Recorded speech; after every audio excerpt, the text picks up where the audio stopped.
Hi, this is Jay with Pryor Consulting. Again, we're here to talk to you and help you about anything transgender, gender nonconforming, especially in the workforce. And today I thought it might be fun to take a page out of the book and give you the right language to say. Right, so I have some categories. I'm just going to walk through this. It's straight out of the training manual. And it literally is, instead of this, I want you to say this. So I hear this all the time. I hear it even with my own family sometimes, saying the wrong thing. And again, for me, this isn't a big deal, but for a lot of transgender people, it's just, somebody mentioned it as being like death by 1,000 cuts, because every time somebody misgenders you, every time you have to go explain it again or something like that, it's just exhausting, right? It just kind of sucks the life out of you a little bit. And you have that happen throughout your day over and over and over again. By the end of the day, you're fried. By the end of a week, you're super fried. By the end of a month, you're overdone.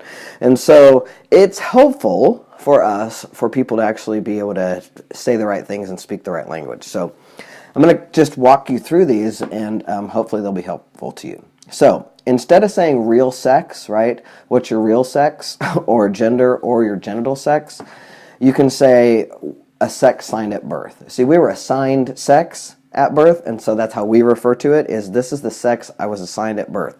So I was assigned female at birth, right? So it's a sex assigned at birth. Instead of saying a transgender, say transgender person or person who is transgender or transgender people who are transgender, right? Instead of saying there's a bunch of transgenders over there, right? That it doesn't even make you sound very good. You want to say transgender people or people who are transgender. All right. Also, we are transgender. We're not transgendered, right? So instead of saying transgendered, just say transgender. Leave the ED off of it. I'm not transgendered. I'm transgender. All right. We used to use the term F to M, which meant female to male.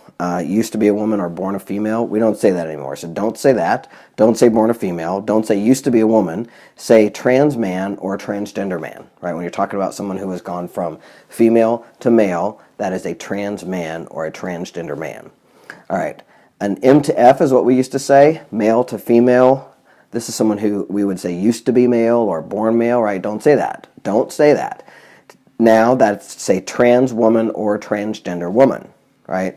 Don't say M to F. Don't say used to be, right? We were assigned. We weren't born. We were assigned. And so someone who male to female, what we used to call that is a transgender woman. So don't say that. Say transgender woman or trans woman. Okay. Sex change. We don't say that anymore. Sex change, the surgery, don't say that.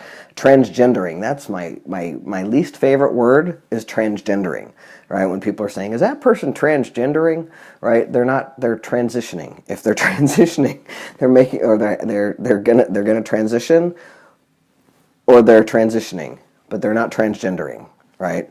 So use the word transition or transitioning when you're talking about someone moving from one to the other, or when they decide to go on the hormones, or if they, make a choice like that. Okay. We don't ever use the word hermaphrodite anymore. People who are born what we used to call hermaphrodite, we call intersex now, and we would call that an intersex person, right? Or a person who is intersex. Okay. And lastly, sexual preference, or even homosexual anymore, you would want to say sexual orientation. So that's the down and dirty of it. Don't say this, say this. Hopefully this helps you with some terms, because especially the transgendering, I hear it all the time. So I just want to have you be able to have accurate language, and it's important in your speaking, especially if you want to be known as someone who is relevant and up on these terms. And if you're interacting with millennials and or people who are transgender, gender nonconforming, it's even more important that you get this stuff right. So let's say not getting it right. Let's say making an effort to be correct in your language. All right, so thanks for joining me. As always, if you have questions, hit me up here or at our website, www.jpryorconsulting.com. Thanks for joining us.